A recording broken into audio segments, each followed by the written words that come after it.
E qartë, si e keni parë rolin e medias në mbulimin e kësaj proteste, duke qenë se edhe nga protestuesit, për fat mirë dhe gjithë puna dhe transmetimi maratoni News 24 është përblyer disi në gjithë solidaritetin që ne kemi treguar, sepse lajmi vërtet ka qenë në rrugë, ka qenë tek qytetarët dhe ai ka qenë dhe prioriteti i linjës editoriale të News 24. Ka qenë një mbulim që prej ditës së parë dhe që prej minutit të parë që në pikën e grumbullimit për të shoqëruar më pas çdo mesazh që ata kanë dërguar. Shikoj, njeriu ka oscilacione në jetë.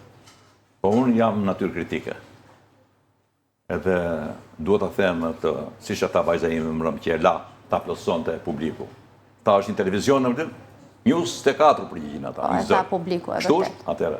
Protestues. Ju, jeni televizion e avantgard në këto ditë stuhishme. Jeni në momentin e dur të historisë, pro këtij populli. Televizionet tjera janë të lidhur direkt me të.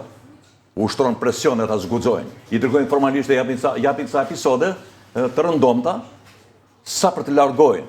Por televizioni që merr kupën e mbretërisë popullit në emër të popullit është televizioni News 24. Ju i jeni heroj, ju jeni djem dhe vajzat më të mira që ka ky vend, mund të jenë dhe andej.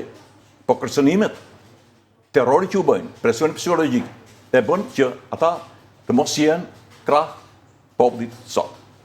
Krah avantgardës të rinisë shqiptare, të qytetarisë shqiptare. Dhe një mesazh të fundit nga ju për të gjithë protestuesit ditën e sotme? Mesazhi im është ky. Duhet tregoni edhe sot qytetari me sloganet tuaja të famshme, tashmë. Pas parasysh dhe mbështetjen e madhe të botës qytetëruar. Pas parasysh dhe mbështetjen e diasporës që janë duke ardhur me makina. Aty do jetë një gigant, unë do jem atje bashkë me vajzën time, ajo nëse largohet, do jetë me mua atje.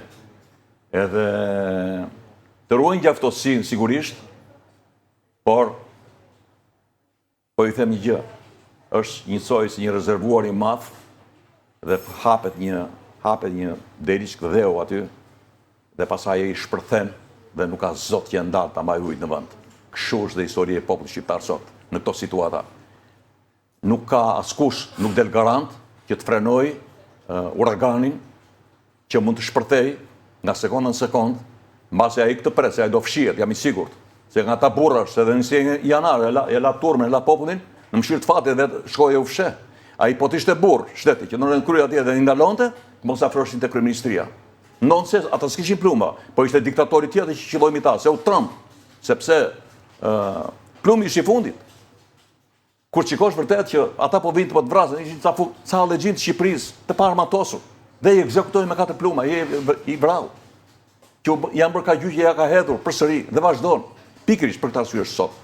Uragani për t'i shfarot, për t'i shkullur nga themelet dhe mi të ngrihet një botë qytetëruar. Na takon, vaj, se jemi europian, jemi popull europian, ju e dëgjuat më rëmë, po ja them unë, janë më shumë se 500 mendje të ndritura që janë andej.